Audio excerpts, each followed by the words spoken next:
The Writers Guild of America and the heads of Disney, Universal, Warner Brothers, Discovery, and Netflix are expected to head back to the bargaining table today.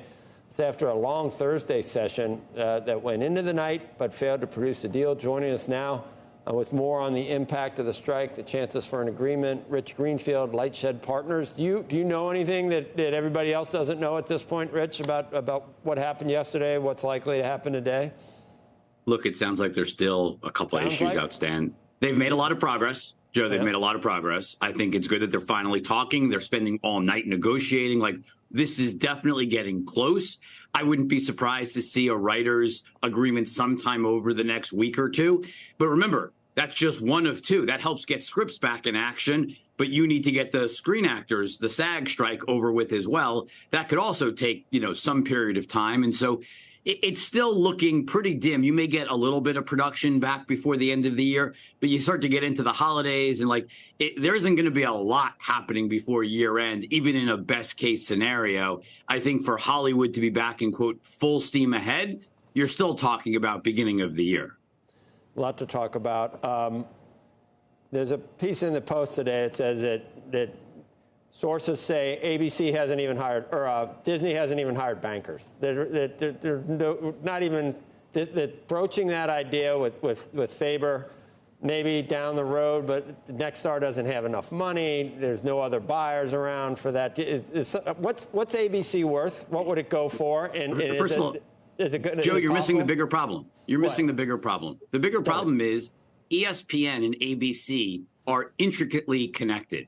When you think about the NBA, games air during the season on ESPN. The finals air on ABC. When you listen to the ESPN management team and the Disney management team, they talk about how the majority of their sports rights deals, when they're cutting deals with sports leagues, there are specific parts of those agreements that require broadcast TV, airings. So they have to put content like Monday Night Football, certain games on ABC. In fact, this season they're putting even more than that. So what are you saying then? It's not going to happen?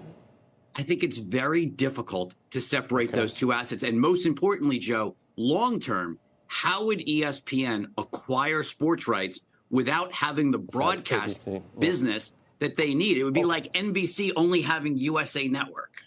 We're going to keep going on these quick hits. Maybe Lachlan Murdoch will buy ABC. What do you make of that news? Or how's that going to change? I'm just kidding.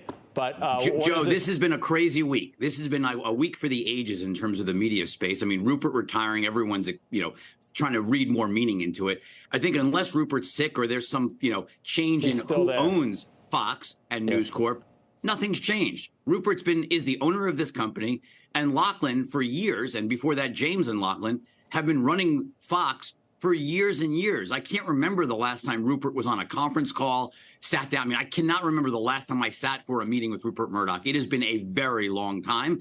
I don't think any investor believes he's the guy running the business every single day. But again, he's still the owner and is making those critical decisions as owner of the company. Okay, back to the actors. Do they follow the writers? Does one follow the other? Or is it a totally separate and distinct issues that could make, could one drag into 2024 and the other get settled?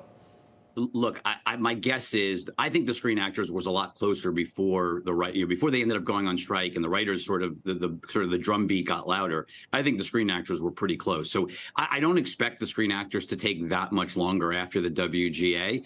But look, I think the other big topic this week that everyone is sort of thinking about is not just the strike situation, but it's also the sports rights situation. You had this WWE deal that your parent company signed yesterday that's had a lot of implications for this sector. And I think there's definitely growing concern about what happens to the world of sports rights.